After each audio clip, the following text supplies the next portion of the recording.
Hi everyone, James Egersdorff here, previewing game week 11 of the Fantasy Premier League. Before I start this video this week, it's important to me to pay respects to the victims of the disaster at Leicester City at the weekend. I think everybody would be in agreement when we say that no one deserves to go to a football match and not come home. So my thoughts are with the families of those affected by that terrible tragedy.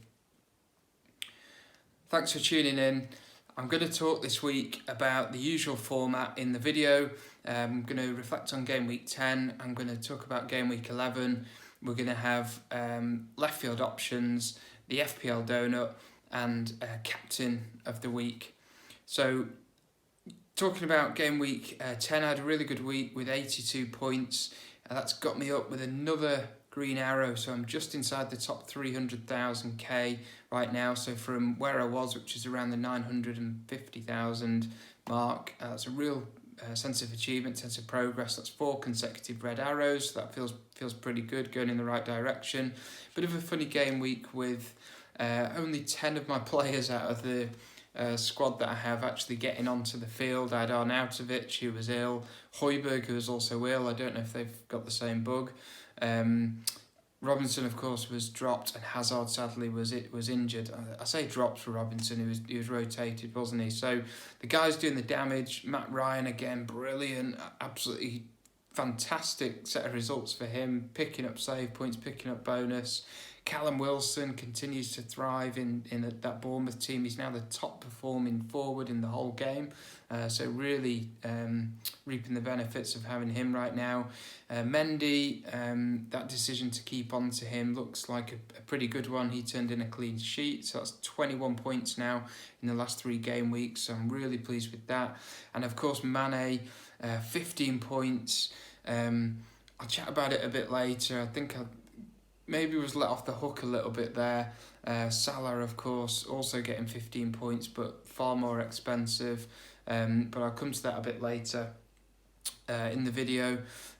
So yeah, I'm pretty happy with that and that trajectory into the up the rankings is pretty damn good. So on to game week 11 then. So a number of talking points here. I think that the first one that's really eating away at me and bugging me is this Aguero reduced minutes. So he only got 70 minutes again on Monday night in the Tottenham game. How awful was that pitch, by the way? You wouldn't grow cabbages on that, would you? So 70 minutes. Played all right. I don't think the pitch helped. But that is a real concern now for me, especially with Jesus hanging around in the background. And it's a real concern because I'm a non-Salah owner and we have Salah playing in this new advanced role. He's clearly taken the penalty duties when Milner's not around. We saw that in the Champions League. His value's gone up again last night, so he's up to 13 million again, his original starting price point. We've got Mane, who I do have, 15 points last week.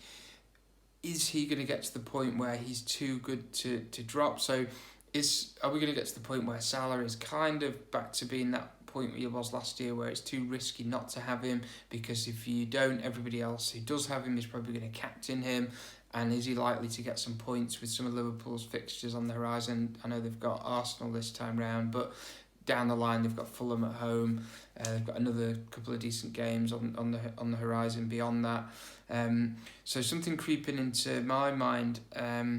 And it wouldn't be this week, of course, but it would be further down the line, is whether or not it is a wise decision to get rid of Aguero, maybe, and bring in somebody a bit cheaper to then allow you to carry both Mane and Salah. So something to think about. Clearly, you're not going to do that this week ahead of the Southampton game, Aguero playing Southampton. We're probably going to want to look at tonight. It's Wednesday as I'm doing this video. And we're going to want to look at the Man City team tomorrow for the Carabao Cup match. I'd be surprised to see Aguero in the team, but you never know. But the other option, of course, if you're going to get Salah in, so if you're in my position, you're probably going to need to free up some money somewhere and look at like a midfield enabler. I think there's probably only 3 for me that stand out. as obvious options in the sub 5 million category, because that's what I'm going to need to raise funds, and it's not that attractive. It's people like Kennedy, Murphy, the guy at Cardiff, and I've talked about him before. I do think he's a great player. He's not really got started this season because of injury, and that's Tom Kearney. But of course, Tom plays for Fulham, and Fulham, as we know, are probably the worst form team. They must be bottom, if not certainly towards the bottom of the form table. So 3 options there that I'd need to have in my team every week that aren't kind of feeling great, which again backs up maybe cashing in on Aguero means you could have perhaps somebody comparably better, so maybe like a Glenn Murray or maybe Arnautovic or somebody like that. I've also got a couple of other challenges that I know others have got. They're asking me this: what to do with Maddison, what to do with Richarlison. I think certainly for game week 11 it's probably a stick. Both got decent fixtures. Richarlison got an assist at Old Trafford, so that was encouraging. You know, you'd have taken that before the game. If somebody offered you 5 points for him, you'd have probably taken it. Maddison, I think, has been a little disappointed. I've been a bit disappointed with him.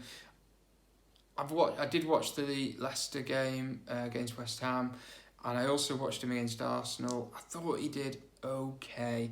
I don't think he did amazing. I don't think he did badly. He's probably a bit unlucky. He has had a number of assist opportunities either saved with pretty good saves by the goalie or hitting the crossbar. He had one against Arsenal. They had one against West Ham as well. So, you know, he's making the chances. He's getting there. But even if he delivered, you might want a bit more than an assist from him. I don't know. He's creeping into that expensive price. I think he's 7 million now.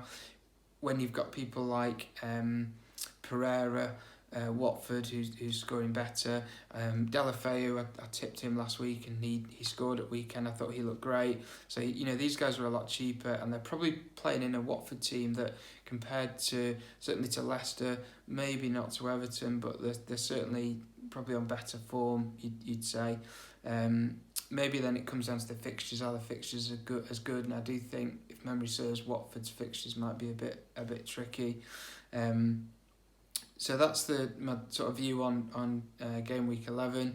The other thing worth noting that I did want to chat about this game week, and I touched upon it at the start with the rotation.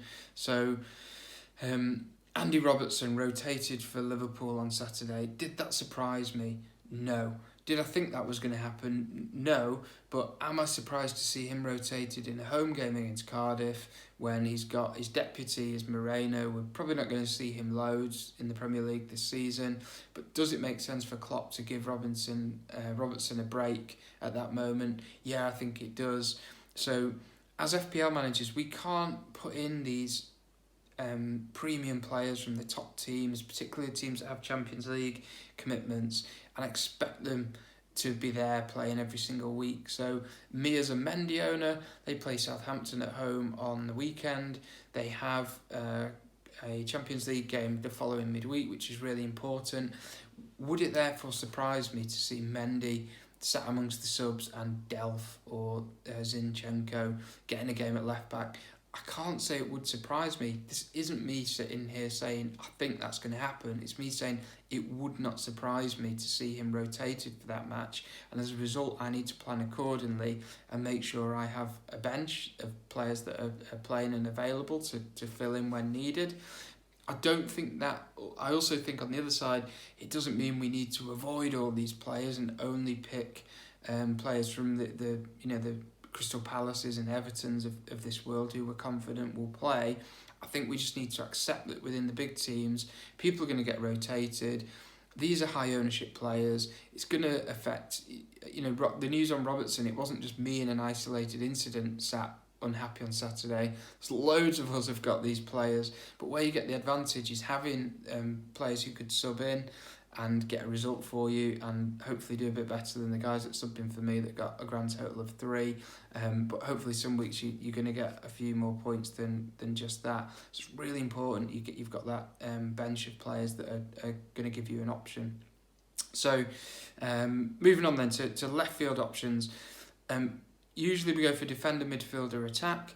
Pretty difficult at the minute to pick an attacker. I think I pulled out last week the key one at the minute that I'd have my eye on, and that is this chap at Watford, Success.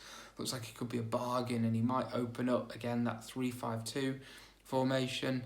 Got to be maybe a bit careful because Deeney might be back, but hey, he scored, so can't ask for more than that. I also tipped Glenn Murray a few weeks ago, and he's hitting a run of form, so again, another option for you there.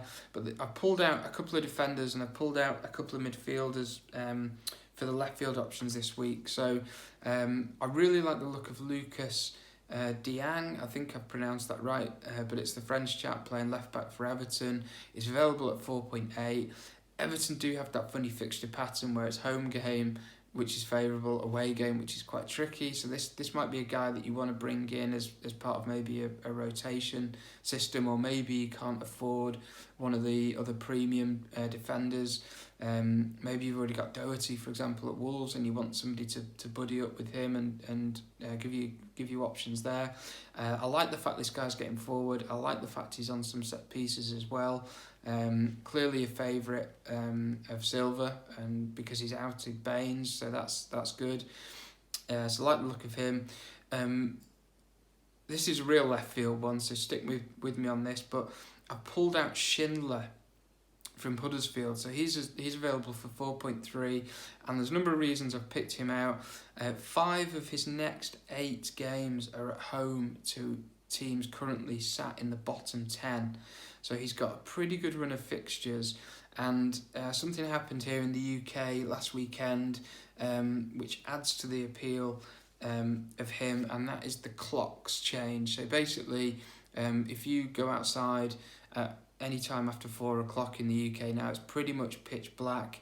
If you've ever been to Hull, or you've ever driven on a motorway in the UK called the M62, it's the highest motorway in the country, and it's gale force winds, it's always raining, it's always cold and horrible. So the Huddersfield Stadium is not too far off this particular stretch of motorway. So I'm kind of painting the scene here of a place where if I was a footballer, particularly if I wasn't used to playing football in the UK in the winter months, these conditions are pretty tough, pretty nasty conditions to play football in, particularly in the winter months. And I think that lends itself really well to Huddersfield, who are a team that sadly don't score many goals, but if they're going to stay up or have any chance of staying in this division, they're going to need to grind out a few 1-0s, a few, even 0-0s or low-scoring games to get some points on the board.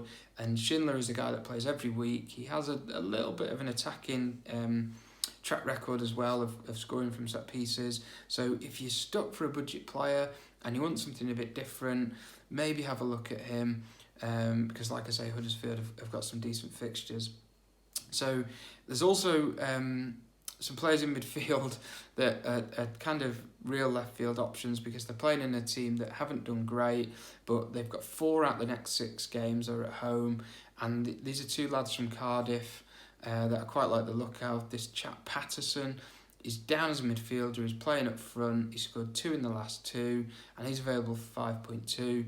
I really don't know much about these guys, I'm afraid, other than I'm just going off the fact that they're playing, and this guy's out of position, which we always quite like. The other player I do quite like, I've seen him play a couple of times with Cardiff, and he seems to get involved on the odd set piece. He seems quite technical, quite a nice player. He can go left foot, he can go right foot, and this is the chap available at 4.5.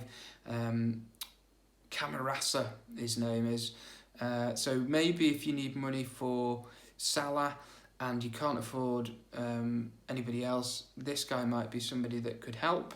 Like I said, those Cardiff fixtures are great. You're thinking to yourself, they're going to need to start winning, aren't they, pretty soon? They're going to need to start getting results if they're going to actually have a chance of staying up. So in the short term, maybe there's those 2 guys could be some real left field options for you. FPL Donut this week. I've gone for a player who probably doesn't really need this accolade on top of all the other criticism he's getting at the minute in the press. But this is a guy that was very consistent last season, played pretty much every game, scored plenty of goals. Everybody was quite excited about him at the start of the season, and he's really had a fall from grace. He's now found himself on the bench. To coin a phrase, he literally could not hit a barn door at the moment, and he's on nobody's watch list and nobody's radar in the FPL, and it's a real shame because he could still turn it around and become a great option, but he was pretty god-awful at the weekend as well when he came on against Everton, and that's our old friend Romelu Lukaku. So sorry, Rom, but you're this week's FPL donut. Okay, finally then, captain options this week. So I've talked about it. Aguero at home to Southampton. If you've got him and he doesn't play tomorrow night in the Cup, which I'd be surprised if he does, but I think Jesus will play tomorrow. You're going to be pretty hard pushed not to get him. Option B, of course, is Hazard. I think he's at home to Crystal Palace. But what I do think about Crystal Palace, I've watched them a few times this season. Hodgson's teams are always very well drilled. They're always kind of two banks of four, or two, very organised defence and midfield. They really compact the space. They make it quite tough. They could have, in that Everton game, if you remember, they lost 2-0, missed a penalty after about an hour. It could have been totally different. Everton weren't really all over them when they scored. They did well to score and, of course, got the second, but I don't think Palace are really that bad. So on paper, looking at it now, probably out of the two, I'd lean on Aguero. Of course, there's a few days to go before we need to make that call, but I think it's pretty much out of those two for me this week, given the fact that Liverpool are away at Arsenal, which I do think we'll see some goals in that game. Which way they go is I guess the challenge that we need to predict. So I think Aguero or Hazard are the safe options. So I hope you've enjoyed that. Thank you for tuning in. Shout out as ever to all my supporters on Patreon. Thank you guys for allowing me to do the extra content and the extra videos. Really appreciate all the commitment and support from you guys. And I'll be back for game week 12. So have a great game week 11, and thank you all for tuning in. Cheers.